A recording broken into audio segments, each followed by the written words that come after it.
From JBS Studios in Greater New York, this is the JBS News Update with Teisha Bader. I'm Teisha Bader with the JBS News Update for Tuesday, December the 18th, 2018.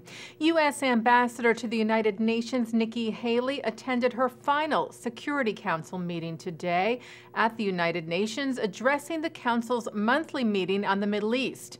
She spoke about the long-awaited Israeli-Palestinian peace plan from the U.S. administration, which Haley said is different than previous ones. It brings new elements to the discussion, taking advantage of the new world of technology that we live in.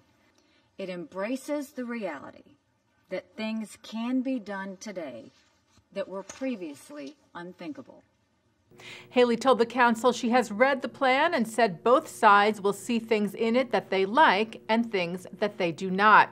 Both sides would benefit greatly from a peace agreement, but the Palestinians would benefit more, and the Israelis would risk more. The critical question is whether the response will be any different. Haley steps down from her post at the end of the month and will be replaced by State Department spokeswoman Heather Nauert. Well, Airbnb's decision last month to remove Jewish settlements in the West Bank from its listings is back in the news.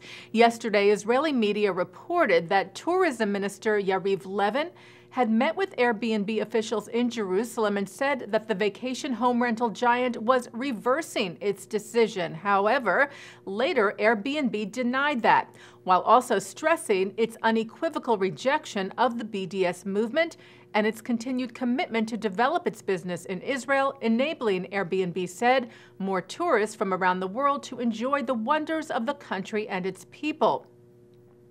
Airbnb also said that after meetings with Israeli officials, it had an even deeper understanding of this very complex and emotional issue. And today, in hopes of expanding that understanding even more, Samaria Regional Council Chairman Yossi Dagan met with Global Policy and Public Affairs Director for Airbnb, Chris Lehane, in the West Bank and gave Lehane a tour, including of the Barkan Industrial Park, where 2 Israelis were murdered in an October terror attack.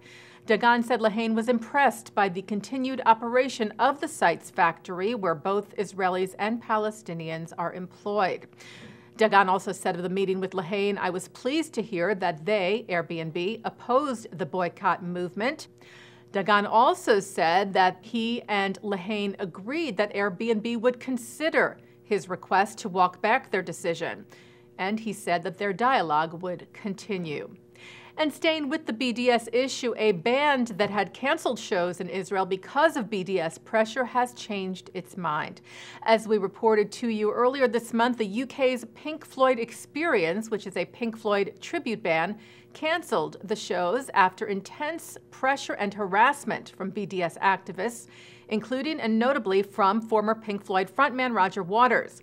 But after meeting with Israeli promoter Ziv Rubenstein, the band wrote on their website today that they would perform in Israel together with Israeli Pink Floyd tribute band Echoes, and that their decisions were completely non-political.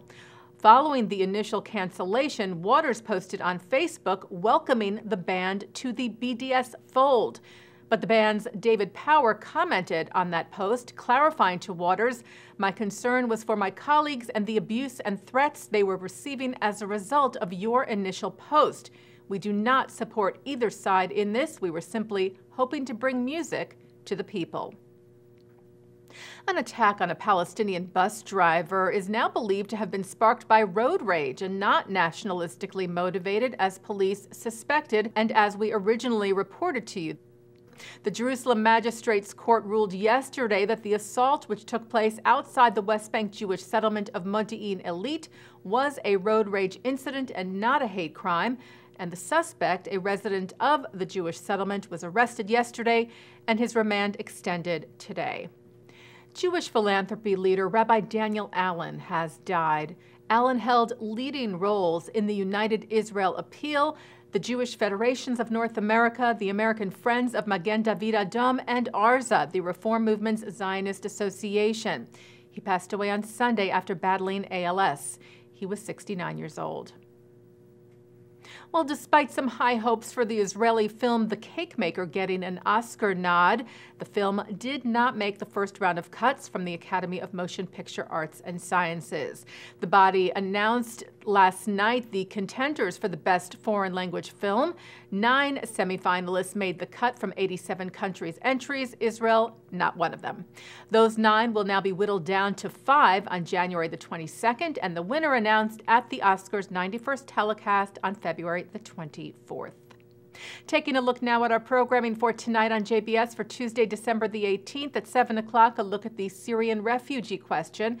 At 7:30, Cantor Laura Bresnik, Reverend Beatty Stork, and Dr. Hiba El-Khatib discuss how Judaism, Christianity, and Islam view the stranger in the past and today.